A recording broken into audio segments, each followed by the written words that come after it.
কাম কাজ করলে আলো বেশি হয়। হ্যাঁ আলহামদুলিল্লাহ। মনে করেন মাথার তা একগে দুটে আরে দেখেনি মুস্তারে মাথা তা উঠে আছে একগে। আনিসুর সাহেব, কোন তাহলে আপনার হাঁটুর ব্যথা আগের সাথে কেমন? আল্লাহ আরাম হয়েছে, একটু আরাম বোঝেন? বুঝি আল্লাহ বুঝতেছে আরাম। তাহলে একমাত্র ওষুধে অনেকটা ভালো বোঝা যায়, আল্লাহ বোঝা যায়। একটু বোঝা যায়। তাহলে প্রেশার তো অনেক বেশি আনিসুর সাহেব, প্রেশার বেশি অনেক বেশি আপনার প্রেশার। তা প্রেশার আগে যে খারাপ লাগতো শারীরিক অবস্থা, এখন কত খারাপ লাগে? প্রেশারে প্রেশারে প্রেশারে মনে করেন আল্লাহ বৈশালী তাহলে কম কমই ভালোই থাকে, এলাকা কাম কাজ করলে ওদের প্রেশার বেশি বেশি হয়। কাজ করলে তো মানুষের কোনো প্রেশার হয় না। হ্যাঁ ওদের মধ্যে থাকলে পারে প্রেশার। হ্যাঁ, মানুষের রোদে থাকলে পারে, টেনশন বেশি থাকলে টেনশন আছে, এগুলা হলো এই কারণে প্রেশার বাড়ে। টেনশন আছে আল্লাহ, টেনশনও বেশি। টেনশন আছে বেশি। তিনটো মিয়া টেনশন আছে। তো বিয়ে শাদী দেওয়া লাগবে, এজন্য অনেক টেনশন আছে, তাই না? তারপরেও আপনি এক মাস আগে একটা ওষুধ দিছি, একটা মাস ওষুধ খাইলেন, আগের সাথে অনেকটা ভালো বোঝেন তো, তাই না? আল্লাহ হানি আরাম হয়েছে, অনেকটা ভালো দিকে বুঝতে পারতেছে। আনিসুর সাহেব অনেকটা ভালোর দিকে যাচ্ছে আলহামদুলিল্লাহ। তবে আপনাকে বলছিলাম তো টক জাতীয় খাবার একটু বেশি খাবেন, তা কি খান? টক টক টক আসার মতো রুটি গেলে বানাই খাই, ও তোরম যে খাওয়া তা খাই না। টক জাতীয় খাবার বেশি খেতে হবে আপনার। আপনার যেহেতু কোলেস্টেরল বেশি আছে, প্রেশার বেশি আছে, আপনি লেবুর শরবত, তারপরে হচ্ছে হলো আপনি খাবেন হলো তেঁতুলের শরবত, এগুলা বেশি বেশি খাইলে পারে আপনার প্রেশারটা ধীরে ধীরে ধীরে ধীরে নিয়ন্ত্রণের দিকে আসবে, ঠিক আছে? না কি হয়েছে?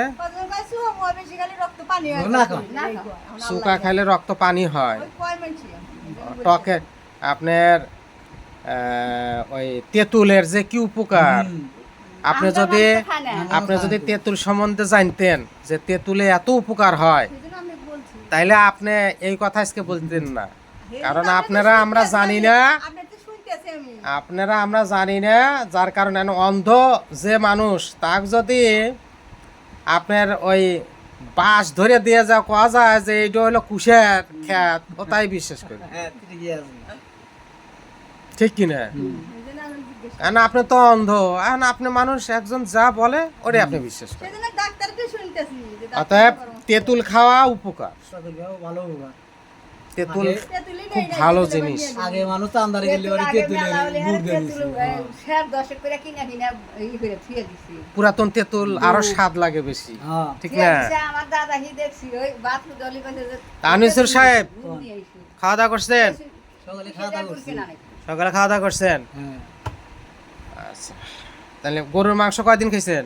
গরুর মাংস বেশি খাই না, কমি খাচ্ছি, এই 2 পিস 3 পিস, এক দুলা বাদ দিকে 1 পিস খাচ্ছি, খাচ্ছি 4-5 খান খাওয়া, 6-7 খান খাওয়া তা খাই নাই। তাও তো খাইছেন আলহামদুলিল্লাহ, আল্লাহ পাক খাওয়াইছে। আর সামনে বছর আবার পাবো কিনা আল্লাহ পাক তাও যে খাওয়াইছে, এই আলহামদুলিল্লাহ, ঠিক না? সুন্দর।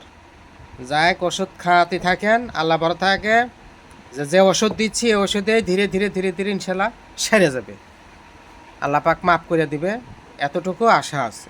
আল্লাহ জানি মাফ করে দেয়। আল্লাহ পাক খাওয়াই, খান, ঠিক মতো খায়েন, আর যেভাবে চলতে বলি সেভাবে চলে না। আলহামদুলিল্লাহ। প্রেশার দিচ্ছেন না, 2 বেলা খাচ্ছি তো। 2 বেলা খাইছেন কে? আচ্ছা আচ্ছা ঠিক আছে, আমি দেখে আজকে আবার আচ্ছা পেশাটা আবার আজকে একটু মাপ দেবো, হ্যাঁ কেমন লাগে দেখি। আচ্ছা ঠিক আছে, ভালো থাকেন আলহামদুলিল্লাহ। আল্লাহ পাক দেখা যাক কতদূর কি হয়। আনিসুর সাহেব খুব ভালো একটা মানুষ, খুব সুন্দর মানুষ, দেখেন কি সুন্দর কথা বলে, হাসি খুশি। আল্লাহ পাক এইসব মানুষকে আল্লাহ জানি দীর্ঘ হায়াত দিক, অনেকদিন বেঁচে থাকে, দোয়া করি। আল্লাহ পাক 5 ওয়াক্ত নামাজ পড়েন তো ঠিক মতো? কেন কামাই যাবে কেন? চেষ্টা করেন 5 ওয়াক্ত নামাজ পড়ার জন্য, ঠিক আছে না? আল্লাহ পাকের ইচ্ছা, আল্লাহ রহম করুক, মনের আশা পূরণ করুক, সবাই ভালো থাকি। আসসালামু আলাইকুম ওয়া রাহমাতুল্লাহ।